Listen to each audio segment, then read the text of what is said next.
দলের জল্পনা নিয়ে বিহারের রাজনীতিতে শোরগোল। বিহারে বিজেপি এবং নীতিশ কুমারের দল জেডিইউর জোট গঠন প্রায় নিশ্চিত বলেই মনে করা হচ্ছে। আগামী 28শে জানুয়ারি বিজেপি জেডিইউ জোট সরকারের মুখ্যমন্ত্রী হিসেবে নীতিশ কুমার শপথ নিতে পারেন বলে সূত্রের খবর। বিহারের রাজনৈতিক ঘটনাক্রম নিয়ে প্রতিক্রিয়া দিয়েছেন রাজনৈতিক বিশ্লেষক ঝন্টু বড়াই। তার অভিযোগ, জোটের বিষয়ে আঞ্চলিক দলগুলো কখনোই আন্তরিক ছিল না। জোটের ব্যাপারে কোনোদিনই তারা আন্তরিক ছিল না। আমি স্পেসিফিক মমতার নামটা দিয়ে শুরু করি।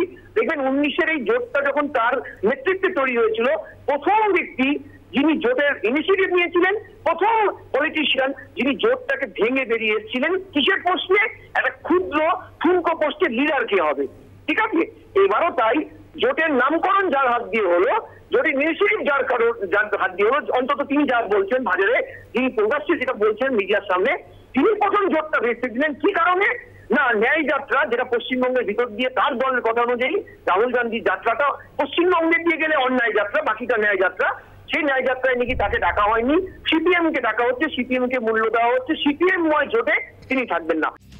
এ নিয়ে বঙ্গে শুরু হয়েছে রাজনৈতিক চর্চা। জল্পনার কোনো জবাব হয় না প্রতিক্রিয়া রাজ্যের পুর নগরোন্নয়ন মন্ত্রী ফিরহাদ হাকিমের।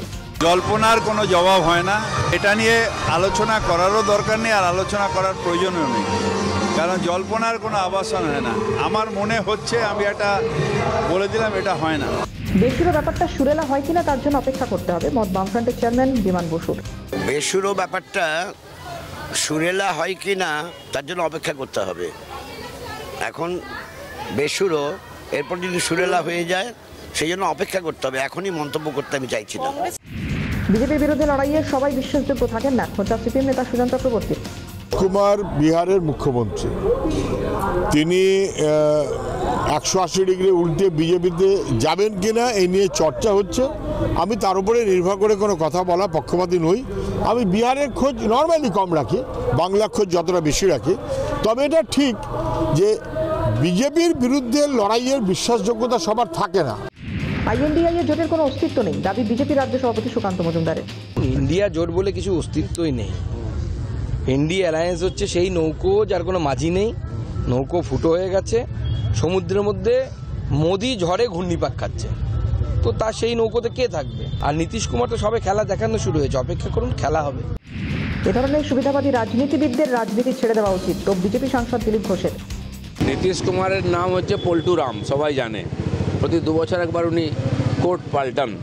এবার কি করবেন দেখুন, ওনার রাজনীতি সবাই জেনে গেছে, আর ওনার রাজনীতি আস্তে আস্তে শেষও হয়ে আসছে। আমি জানি না কি হবে। বিজেপির মাননীয় অমিত শাহ বলেছেন তোমার জন্য দরজা বন্ধ। ওনার বিহারের লোকও বুঝে গেছে ওনাকে তারা কিছু হবে না। এই ধরনের সুবিধাবাদী রাজনীতিবিদ যারা, তাদের রাজনীতি ছেড়ে দেওয়া উচিত, নাহলে তাদের আর সাধারণ মানুষ তাদের রাজনীতি থেকে বিচ্ছিন্ন করা উচিত। বিহারের বর্তমান রাজনৈতিক ঘটনাক্রম আইএনডিআই এর জোটের কাছে একটা বড়সড় ধাক্কা বলে মনে করছে ওয়াকিবহাল মহল। এতে লোকসভা ভোটের আগে আইএনডিআই এর জোটের ভাঙন আরো ত্বরান্বিত হতে পারে। সভাপতির প্রশ্ন উঠবে যে জোটের অন্যতম কারিগরি যদি পালা বদল করেন তাহলে সেই জোটের কি আর কোনো অস্তিত্ব থাকে? বাংলাতেও কি পড়তে পারে এর প্রভাব? ক্যালকাটা নিউজ।